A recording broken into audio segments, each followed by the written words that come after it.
सनातन पुरुष है। इस आत्म परिणाम की रक्षा की ओर बढ़ना अहिंसा, और उसका ह्रास करने वाले सारे विकार होते हैं हिंसा। तो हिंसा और अहिंसा ये आत्मिक शब्दकोश है, योगिक शब्दकोश है। शांत एकांत में जब योग साधना में हम प्रवृत्त होते हैं तो इन साधनों से अंतर मन में संयम सधता जाएगा। हम इन अवस्थाओं को पार करते जाएंगे। दुनिया में जीवों का मरना जीना एक सामाजिक समस्या है, उसके समाधान है संगठित व्यक्ति, संगठित जो संस्कृति होती है वो दीर्घजीवी होती है, सुरक्षित होती है, और जिनमें फूट होती है वो संस्कृतियां सने सने लोप हो जाती है। नई कोई संस्कृतियां उनके ऊपर कामयाब हो जाती है। तो जहां सुमति तहां संपत्ति ना, जहां कुमति तहां विपत्ति निधाना। जहां सुमत होती है नाना प्रकार की समृद्धि आके घेर लेगी, कुमत है विपत्ति का पहाड़ टूट पड़ता है। 4 बर्तन होते हैं घर में तो खन्न खट होता ही है।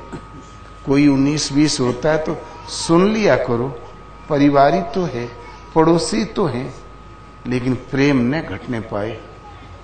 संस्कृति दुनिया की सारी व्यवस्थाएं तो तोड़ती है, मनुष्य को केवल एक धर्म जोड़ता है। कि धर्म है क्या, धारण कैसे करें, ये विधि गीता में भली प्रकार सुरक्षित है। गीता आपका धर्म शास्त्र है, मानव मात्र का। ये ईसाई, मुसलमान, हिंदू, पारसी ये कल के शब्द हैं। गीता करोड़ों वर्ष पूर्व में है। उसमें आया है कि सृष्टि के आरंभ में मैंने सूर्य से कहा, सूर्य ने अपने पुत्र आदि मनु से कहा, मनु से मनुष्यों की उत्पत्ति। तब से तो ये अविनाशी योग का प्रसारण है। मनुष्य के हृदय में दुख के कारणों का निवारण, से सुख की प्राप्ति का साधन है गीता। वो बताएगी कि धर्म क्या है, पालन कैसे करें, समर्पण किसके प्रति करें।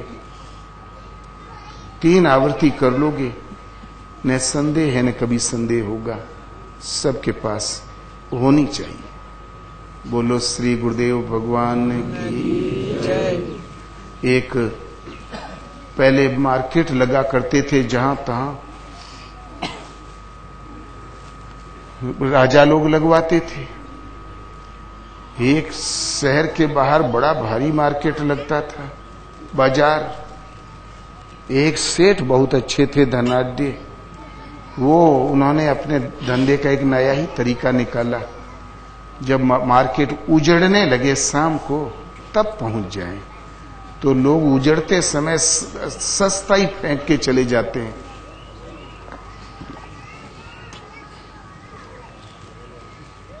जो बचा खुचा माल हो सब खरीद ले, सस्ता।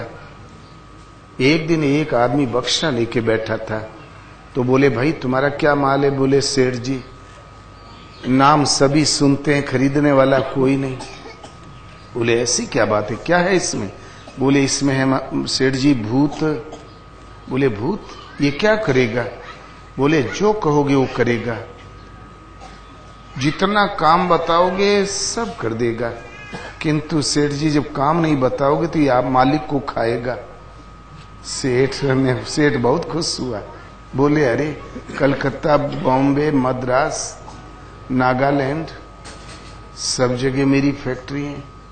यूरोप और अमेरिका हमारे धंधे फैले हुए हैं।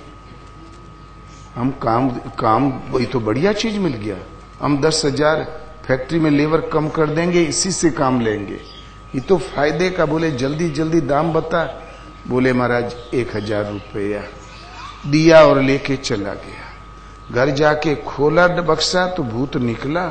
बोले सेठ जी काम बताइए। बोले जा बॉम्बे ये काम देख के आ। बस आधा मिनट में फिर हाजिर। काम बताओ। जा कलकत्ता, बंबई, मद्रास, फिर आधा मिनट में हाजिर। काम बताओ। बोले जाओ इंग्लैंड, तो टेलीफोन की तरह खट्टे घूम के आवे। बोले काम बताओ।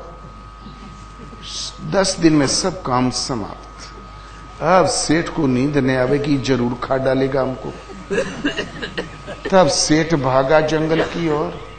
सौभाग्य से एक महापुरुष मिल गए, चरणों में गिर पड़ा। महाराज, मोल की आफत खरीद लिया, मौत खरीद लिया हमने, कृपया ये आप ले लें, बल्कि 2000 रुपया दक्षिणा ले लो। बोले मेरे प्राण बचाओ। बोले बात क्या, कहाँ है? बोले एक भूत है महाराज, आता ही होगा। बोले आने तो दे। इतने में पहुंचा। सेठ जी काम बताओ। बोले देखो, अब हमने महाराज को तुम्हें बेच दिया, अब काम ये महात्मा बताएंगे। बोले महात्मा ही बतावें, अन्यथा महात्मा और सेठ दोनों को रगड़ूंगा। महात्मा ने कहा ठीक, तुम जाओ पूरा जंगल भ्रमण करो, यहां से ऑस्ट्रेलिया तक सबसे लंबा बांस ले आओ। 1 मिनट में हाजिर हो गया। बोले ले आओ, बांस आ गया। अब काम बताओ। तो बोले गाड़ दे यहां पर। गड़ गया। बोले अब काम बताओ। बोले चढ़ जा ऊपर। उतर नीचे, चढ़ ऊपर, उतर नीचे। अब कहना न पड़े, ड्यूटी कर। अब चढ़त उतरत, चढ़त उतरत, चढ़त उतरत, क्यों कर ये काम खत्म हो। जब आश्रम में झाड़ू साड़ू लगवाना हो ना, तब बोले आ इधर ही झाड़ू लगा दे, ये कर दे, ये घड़ा भर दे, और जो जाओ करो ड्यूटी। फिर चढ़ो उतरो, चढ़ो उतरो। कुछ दिन में शांत हुआ, शिथिल हुआ, गिरा और मर गया। तो मन एक भूत है, ये वायु से भी तेज चलने वाला, 3 सेकंड में त्रिलोक परिक्रमा करके लौट आता है। ई महाराज के हो, मन कभी नहीं सोता, ये हर समय जागता है। भजन से छुट्टी दोगे तो माया में जागेगा, कुछ कर डालेगा। इसलिए नाम रूप लीला धाम कहीं न कहीं इस मन को लगाए रखो, छुट्टी मत दो। हर समय जागत में सुमरन और सोवत में लो लगा के निद्रा लाभ करो, ताकि निद्रा में भी कोई अनर्गल दृश्य ने खड़ा कर दे ये मन। तो उन्मा सदगुरु के पास जब पहुंचे तो श्वास पहले तो चंचल है, बिखरी हुई है, श्वास को पहले स्थिर करो। श्वास जब स्थिर हुई तो फिर उसमें सूरत को चढ़ाओ उतारो। मन की दृष्टि का नाम सूरत है। चढ़ो उतरो, ओम ओम ओम ओम करो ड्यूटी। सेवा हो तो सेवा कर दो, नहीं तो करो ड्यूटी, बंद ही मत करो। अब ये जागत में सुमरन करे, सोवत में लो लाए। सूरत डोर लागी रहे, तार टूट ना जाए। सूरत की डोरी हो लग गई, शांत हो गया, शांत चढ़ने उतरने लगा, स्थिर होके समाहित हो गया। तो मन मिटा, माया मिटी, हंसा बेपरवाह, जाका कछुअन चाहिए, सोई सहनसाह। मन मिटा, माया मिट गई। माया जिस माध्यम से काम करती थी जीव के ऊपर, पुरुष के ऊपर काम करती है, वो धरातल है मन। मन ही मिट गया तो माया आके टिके कहां। मन मिटा, माया मिटी, ताई ये संत हंस गुण गहे पे, परिहरी बारी विकार। जो हंस प्रत्याशी उसी प्रभु के रतन का, वो निश्चिंत हो जाता है। जिसको कछुन चाहिए, सोई सांसा। मन के मिटते ही माया मिट गई, परमात्मा ही शेष बच रहा। वो विदित है तो उससे बड़ी कोई सत्ता ही नहीं। चाह भला करोगे तो किसकी, ये वो भी अलग न रह जाए, समाहित हो जाए। इसी का नाम योग है। और इस सूरत का स्थिर होने के साथ दृष्टा अपने स्वरूप में स्थित हो जाता है। ये परम धर्म है। सूरत विदित होना ही अहिंसा है। और बाहर जो यदि सूरत बिखरी है, जैसे जहां जहां बिखराव है, वैसे ही वैसे संस्कार हैं, वैसे ही वैसे जन्म है। फिर ये जीव विविध विधि पावे संस्कृति क्लेश, हरिमायाति दुस्तर तरिन जाय विहगेश। मानस में भगवान राम ने एक रूपक दिया कि नरतन भव बारिद कहूं बेरो। ये भव सिंधु से पार होने के लिए जहाज है। शनमुख मरुते अनुग्रह मेरो, मेरी अनुकंपा अनुकूल वायु है।